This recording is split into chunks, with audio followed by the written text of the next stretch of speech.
नमस्कार, मैं हूं बद्री नोटियाल। नगर पालिका के चुनाव अब होने वाले हैं, तमाम तैयारियां शुरू हो गई हैं और इसी बीच दावेदारों की फेहरिस्त भी लंबी होती जा रही है। तमाम ऐसे दावेदार हैं जो नगर पालिका में अध्यक्ष की दावेदारी कर रहे हैं। इसी कार्यक्रम में आज हमारे साथ मेहमान के रूप में सुरेंद्र रावत जी हैं। आप भाजपा के सक्रिय सदस्य हैं, तमाम पदों पर आप रहे हैं, संगठन में आपके पास महत्वपूर्ण पद रहे हैं और आप वर्तमान में निवर्तमान सभासद हैं। नगर पालिका में आपको काम करने का अनुभव है। तमाम विषयों पर हम उनसे बातचीत करेंगे। नगर पालिका में किस तरह वे अपनी दावेदारी प्रस्तुत कर रहे हैं पार्टी में। स्वागत है सर। सबसे पहले सर्वप्रथम भाई साहब, मैं आपका बहुत बहुत धन्यवाद आभार प्रकट करता हूं। और जैसा कि आप सभी को पता होगा, लगभग 1 साल होने वाला है और नगर पालिका का बोर्ड भंग हो चुका था 1 साल पहले, और लगभग 1 साल से चुनाव नहीं हुए। सभी के मन में और जनता के भी ये है कि भाई अब चुनाव हो और जल्द से जल्द जितने वार्ड हैं और पूरे शहर में विकास कार्य हों। जिज्ञासा बढ़ रही है लोगों की, आने वाले समय में जल्दी से जल्दी नगर पालिका के चुनाव हो, क्योंकि नए अध्यक्ष के रूप में उनको एक नया व्यक्तित्व मिलेगा, नया आदमी मिलेगा। तो अब रावत जी, सबसे पहले तो आपके मन में कैसे विचार आया कि अब हमें सभासद के अलावा छोड़ के अब अध्यक्ष का चुनाव लड़ना चाहिए? देखिए, सर्वप्रथम मैं अपने वार्ड नंबर 4 बेरनी की जनता का बहुत बहुत धन्यवाद आभार प्रकट करना चाहता हूं, क्योंकि सर्वप्रथम उन्होंने ही मुझे नगर पालिका में बेरनी का प्रतिनिधित्व के रूप में भेजा था। मैं अपनी जनता का बहुत बहुत आभार प्रकट करता हूं। मैंने अपने वार्ड में छोटे से लेकर और बड़े काम तक करवाए हैं, और कहते हैं कि काम मैंने खुद नहीं कराए, ये सब प्रभु का आशीर्वाद होता है। हम तो सिर्फ एक निमित्त मात्र हैं काम करने के लिए। मैं आपसे कहना चाहूँगा, क्योंकि जितने भी हमारे क्षेत्र में विद्यालय हैं, स्कूल हैं, 3 विद्यालय हमारे क्षेत्र में पढ़ते हैं। शिशु मंदिर हो, विद्या मंदिर है और संस्कृत महाविद्यालय। मैंने तीनों विद्यालयों में अच्छे काम करवाए हैं। उसके अलावा जनता के जितने भी रास्ते थे या अन्य कार्य भी थे, बहुत कार्य किए हैं। और जो हमारा धार्मिक स्थल है संगम, वहाँ पर भी मैंने लगभग 1,75,00,000 के वहाँ पर काम कराए हैं, क्योंकि सन 2013 के बाद वहाँ पर जब आपदा आई थी, उसके बाद काफ़ी नुकसान हो चुका था। और भगवान ने शायद मुझे सौभाग्य दिया होगा वहाँ पर काम करने का, कि मैंने एक बहुत अच्छा काम किया है वहाँ पर। और आगे के लिए भी वहाँ प्रस्ताव जा रखे हैं, जिसमें लगभग 40 करोड़ जो 40 लाख जो स्वीकृत भी हो चुके हैं। वो 2 कमरे बनने हैं वहाँ, ताकि जो यात्री आते हैं उनको वहाँ रहने की व्यवस्था हो। और संस्कृत महाविद्यालय, उनके पास वहाँ किचन नहीं था, मैंने वहाँ बड़ा उनको किचन और जो बाथरूम, बच्चे उनको बाथरूम की बड़ी दिक्कत होती थी संस्कृत विद्यालय वालों को, मैंने वहाँ 5 बाथरूम भी बनवाए थे। उसके बाद विद्या मंदिर का जो ग्राउंड होता वो बड़ा बनाया था। ऊपर बच्चों के लिए जो पार्क का वो जो काम भी चल रहा है अभी, तमाम प्रकार के कार्य कराए हैं। ये सब आप हमारी वार्ड नंबर 4 की जनता ने जो मुझे भेजा था, तो मैंने प्रत्येक काम कराए और मेरे मन में भी विचार आया। उसके बाद भी मैंने और अन्य काम भी कराए हैं, जैसे वार्ड नंबर 3 में जो कोटेश्वर महादेव मंदिर है, वहां पर मैंने टीन सेट का निर्माण किया था। अभी देखा होगा हाल ही में बना है जो टीन सेट, वो भगवान की कृपा से, कोटेश्वर महादेव की कृपा से मैंने करवाया था। उसके बाद उमरा नारायण मंदिर में भी लगभग 6.5 लाख रुपए के कार्य कराए हैं। उसके बाद वार्ड नंबर 6 में भी जो बैम्बो वाटिका जो वहाँ पर है, तो वहाँ पर लगभग सुरक्षा दीवार की काफी समय से लोगों की मांग थी। वो लोग मेरे पास भी आए थे, यहाँ पर होना है, मैंने भी प्रयास किया और वहाँ पर लगभग 6.5 लाख रुपए की जो दीवार कार्य जो पूर्ण हुआ, वो भी हुआ। और मेरे मन में भी आया क्यों ना अब वार्ड से मुझे भी नगर की सेवा करने का मौका मिले। अगर जनता चाहे तो मैं प्रत्येक कार्य को करूंगा। और क्योंकि जब इंसान ईमानदारी से कार्य करने लगता है तो स्वयं भगवान भी उसके साथ चलते हैं।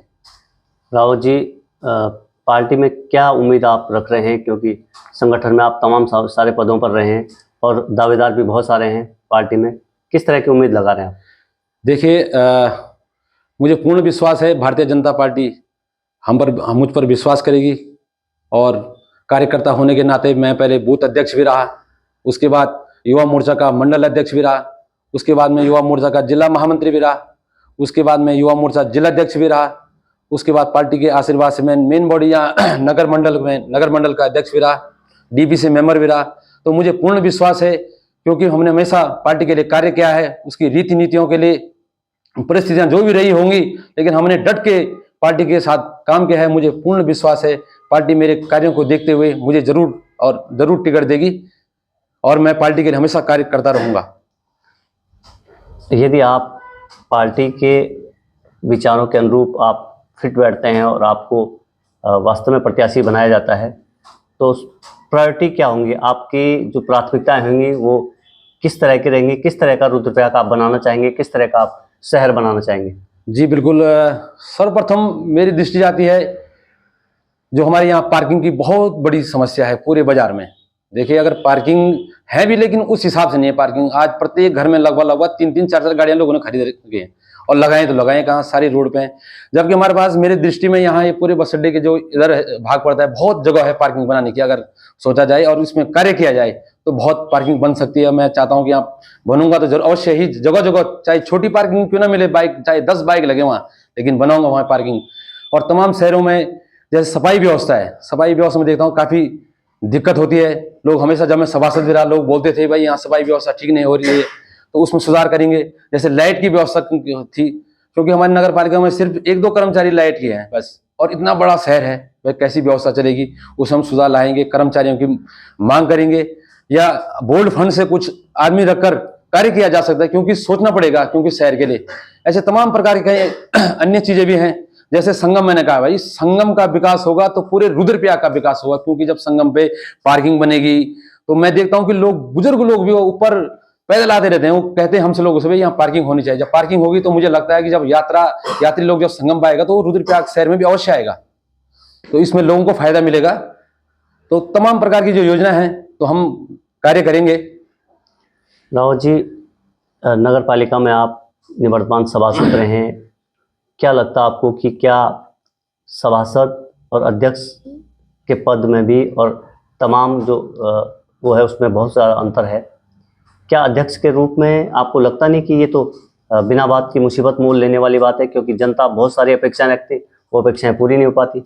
देखिए, अपेक्षाएं तो वाकई में कहा जाए तो किसी की भी कभी पूरी नहीं हो सकती हैं, वाकई में कभी किसी की इच्छा आज तक पूरी हुई नहीं है शायद। लेकिन ये भी है, हमने ये सोचा है, मन में ठाना है कि जब हम सभासद रहते हुए भी हम इतने कार्य कर सकते हैं, तो अध्यक्ष जब हमारे पास, सभासद और अध्यक्ष में बहुत अंतर होता है। कई बार मैं देखता हूं कि अध्यक्ष लोग ये भी सोचते हैं भाई ये यहाँ मुझे काम ही नहीं करना, मैंने देखा है अक्सर, क्योंकि मैंने 5 साल अनुभव किया है।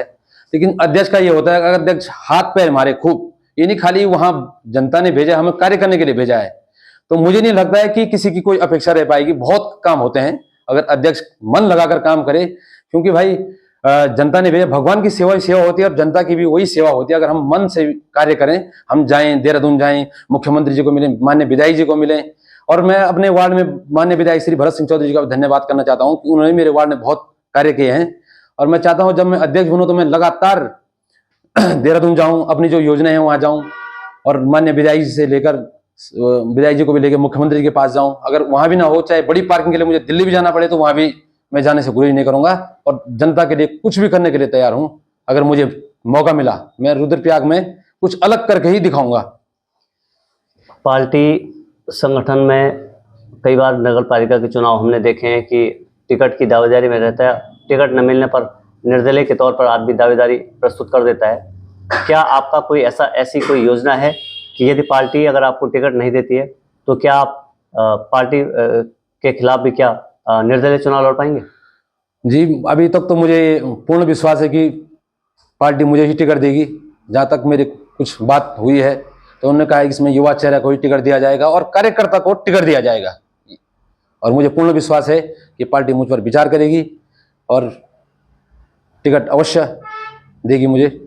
नगर पालिका के चुनाव क्योंकि यहाँ पर बहुत सारी समस्याएं हैं, तमाम सारी दिक्कतें लोगों को उठानी पड़ती है आज भी, बहुत सारे काम भी हुए थे। निश्चित तौर पर नगर पालिका का जो स्वरूप पहले था और आज है बहुत अंतर हुआ है, काफ़ी काम हुए।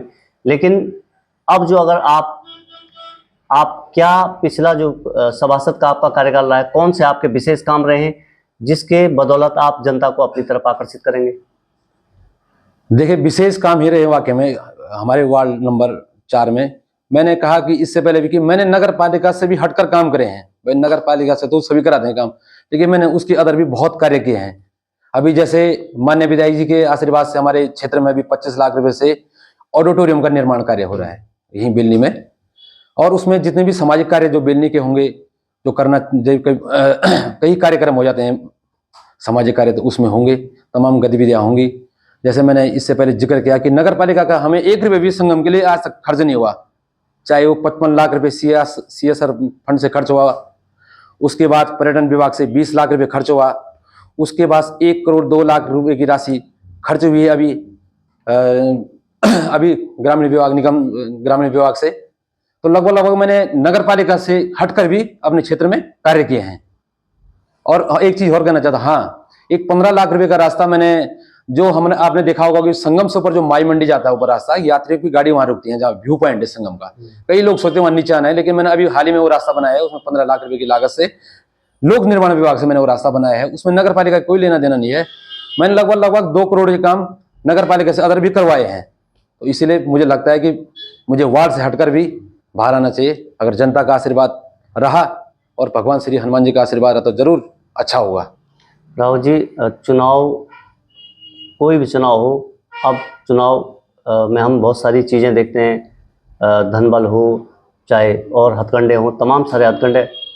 आपको लगता है कि क्या जो वास्तविक प्रत्याशी था, जो वास्तव में जिसके मन में शहर के विकास का प्लान हो, जन सेवा का विचार हो, क्या ऐसे लोग आ पाते हैं आगे, या फिर धन बल के आगे ये सब गौण हो जाते हैं?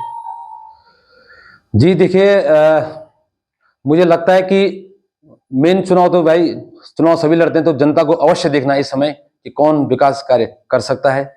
और क्योंकि अर्थ से फर्श तक पहुंचाने वाली भी जनता है, और मैं सब कुछ जनता जनार्दन पे छोड़ता हूं। क्योंकि भाई धन बल का तो चलता ही, जैसे आप ट्रेड देख रहे हैं आजकल कि भाई जो कलारक हैं उनके पास धन बल है, कभी कभी ऐसा भी हो जाता है उनको कहीं कुछ हो जाता है। तो धन बल की बड़ी गलत प्रक्रिया है मेरे देखने में, चाहे वो शराब परोसी जा रही है तो बहुत गलत है। मैं जनता से भी निवेदन करता हूं कि भाई हमने तो काम करवाना है, हमें क्या फायदा उससे, उसकी शराब से क्या होने वाला है? किसी की शराब से वो 1 दिन पिलाएगा, 2 दिन पिलाएगा, कुछ होने वाला नहीं है। मैं तो शराब पिलाने वाले को भी बोलता हूँ, भाई कम से कम किसी का भविष्य खराब मत करो। कि भाई विकास करना है तुम्हें तो विकास कीजिए, तुम्हें ऐसे गलत चीजें नहीं करनी चाहिए, क्योंकि आने वाली पीढ़ियों के लिए भी घातक है। लोग इस चुनाव के लिए भी, मतलब चुनाव लड़ने के लिए भी लोग सोचेंगे 10 बार कि हमें चुनाव लड़ना है कि नहीं लड़ना है। अगर यही प्रक्रिया चलती रही तो बहुत गलत है ये। धन बल हुआ चाहे ये शराब बांटना हुआ, बहुत गलत काम है ये। युवाओं, अभी आपने कहा कि युवाओं पर जो है पार्टी विचार करने के लिए तैयार है, युवा चेहरों को टिकट दिया जाएगा। क्या लगता है आपको, शहर के विकास के लिए, शहर की जो अनेक परेशानियां हैं उसमें युवा कितना सक्रिय रहता है कि हमारे शहर को सुधारा जाए? कैसे आप युवाओं को एकजुट करेंगे? देखिए भाई, अगर युवा बनेगा तो हम तो ये नहीं बोलते भाई, कुछ अन्य लोग भी कार्य करा सकते हैं, लेकिन कहते हैं कि युवा सोच और युवा जोश, और युवाओं के अंदर वाकई में कुछ करने की भी होती है कि मैं कुछ करूं। क्योंकि होता अक्सर मैंने देखा है, जो युवा होता है वो सोचता है कि मैं कुछ इससे भी अच्छा करूं और इससे भी कुछ अच्छा कर सकूं। बस मैंने कहा कि अभी शहर की अभी बहुत समस्याएं हैं। अभी हम यहाँ पर तो अवश्य कहेंगे, यहाँ पर लंबे लंबे भाषण हम ये कर देंगे वो कर देंगे, लेकिन मेरा एक ही कहना है कि अगर एक बार बन जाए तो हम काम करके दिखाएंगे। और मैं युवाओं के लिए भी कहना चाहता हूँ कि हाँ, युवाओं के लिए भी हम काम कराएंगे। जैसे गुलाबरे फील्ड है, वहाँ पर बहुत कुछ कराने की जरूरत है अभी। तो शायद अभी जब मैं कह रहा था कि जो आरबीएनएल का पैसा जो आया था उसके लिए भी एक एस्टिमेट तैयार हुआ था नगर पालिका के द्वारा 1 करोड़ 2 लाख रुपए का, लेकिन शायद वो हो नहीं पाए किसी कारणवश, लेकिन उसमें भी कार्य होगा। और हमारे युवाओं के लिए जो खेलने का जो हमारे एकमात्र फील्ड है गुलाबराय, उसके लिए भी नगर पालिका बहुत अच्छा कार्य करेगी भविष्य में, अगर हमें मौका मिलता है या किसी भी युवा को जो मौका मिलेगा तो अच्छा करेगा। अभी चुनाव को लेकर आपके पार्टी स्तर पर कहीं बातचीत हुई, या कभी कोई अभी पर्यवेक्षक तैनात हुए, या क्या प्रक्रिया चल रही है आपके संगठन के अंदर? देखिए, अभी देखा होगा आपने, हमें भी अखबारों के माध्यम से या फेसबुक के माध्यम से भी पता चला कि चुनाव होने वाले हैं, क्योंकि लगभग 1 साल हो चुका है और कुछ ओबीसी के आरक्षण के उस चक्कर में थोड़ा रुका हुआ था। लगभग इस दिसंबर तक वो क्लियर हो जाएगा। और अभी भारतीय जनता पार्टी ने भी प्रत्येक जिले में अपने प्रभारी नियुक्त कर दिए हैं। रुद्रप्रयाग में भी, चाहे रुद्रप्रयाग नगर पालिका हो, तिलवाड़ा हो, अगस्त्यमुनि हो, ऊखीमठ हो, सभी जगह प्रभारी तय हो चुके हैं। और मुझे लगता है कि बहुत जल्द ही ये प्रक्रिया आगे बढ़ेगी और संगठन का आगे जो भी फैसला होगा तो सिरधारी होगा। वो फैसला जो भी फैसला होगा, उसके बाद पर्यवेक्षक लोग आएंगे, वो राय मशवरा करेंगे, लोगों से हमसे पूछेंगे और तमाम कार्यकर्ताओं से चर्चा की जाएगी भाई टिकट के लिए कौन सही रहेगा। और सभी लोग अपनी दावेदारी करेंगे, क्योंकि दावेदारी प्रत्येक कार्यकर्ता करने का हक है। और मुझे लगता है सबको जो भी लड़ना चाहता है चुनाव, तो उसको अपनी दावेदारी अवश्य करनी चाहिए पार्टी के अंदर। अवश्य करनी चाहिए दावेदारी, क्योंकि नगर पालिका का चुनाव है, स्थानीय चुनाव है। आप थे हमारे साथ निवर्तमान सभासद सुरेंद्र रावत जी, जो तमाम अपने अनुभव बता रहे थे, किस तरह उन्होंने नगर पालिका में काम किए और अब जो नगर पालिका का चुनाव हो रहा है उसमें अध्यक्ष की दावेदारी कर रहे हैं। हमारे इस मैं भी दावेदार हूं अभियान में एक हिस्सा आप रहे। आगे अन्य किसी दावेदार से हम बात करेंगे, तब तक के लिए नमस्कार।